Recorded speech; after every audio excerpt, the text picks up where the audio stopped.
네, 전국에서는 지금 어떤 소식이 화제가 되고 있을까요? 고향 소식을 지역 신문으로 알아보는 클릭 전국은 지금입니다.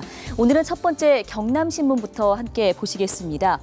함양의 한 고등학교에서 학생 한 명이 같은 반 학생에게 노예 각서를 쓰게 하고서 폭력을 가한 사건, 큰 논란이 된 바 있는데요. 이게 알고 봤더니 학교의 학생 관리 시스템 미비로 이 폭력이 1년 동안이나 지속되고 아무도 이 사실을 몰랐습니다.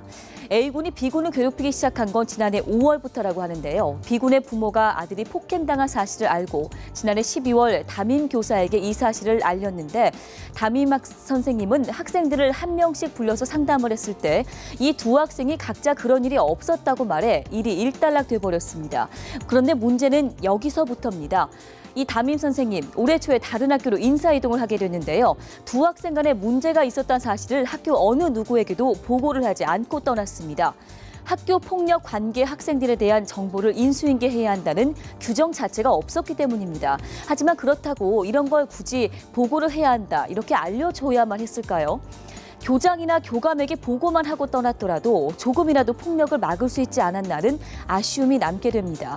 학생들에 대한 세세한 관심과 작은 정보라도 인수인계를 하는 시스템 구축 마련 등이 절실해 보입니다. 두 번째 부산일보로 함께 가보겠습니다. 부산시가 위탁 운영 중인 하수처리 시설에서 수백 톤의 고농도 폐수를 무단 방류한 사실이 드러나면서 부산시와 위탁업체가 환경부에 고발을 당했다는 소식이 실려 있습니다. 부산시는 예산 750억 원을 투입해서 하수 슬러지 처리 시설을 지었습니다. 이곳에서 고농도 폐수를 정화 처리하지 않은 채 낙동강에 무단 방류를 했는데요. 고농도 폐수가 방류돼 온 것도 문제가 되고 있지만 연말까지 완전히 정제되지 않는 폐수를 계속 방류해야 된다는 것이 더 큰 문제점으로 지적되고 있습니다. 그 이유는 실제 유입되는 폐수량이 하루 처리량을 훌쩍 넘고 있기 때문인데요. 처리량을 늘리는 공사가 마무리되는 연말까지는 당국의 허가를 받고서 일정의 과태료를 내면서 폐수를 방류할 예정이라고 합니다.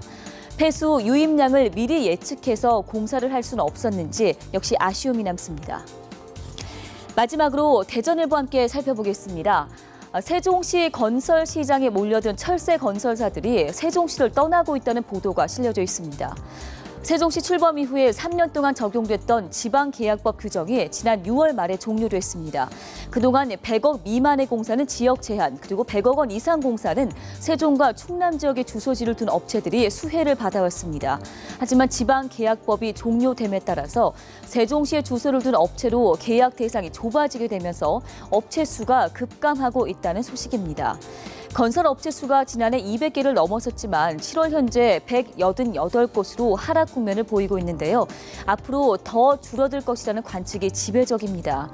일각에서는 철새 건설사를 떠나면서 출혈 경쟁이 줄어들 수 있다는 긍정적인 전망도 내놓고 있습니다.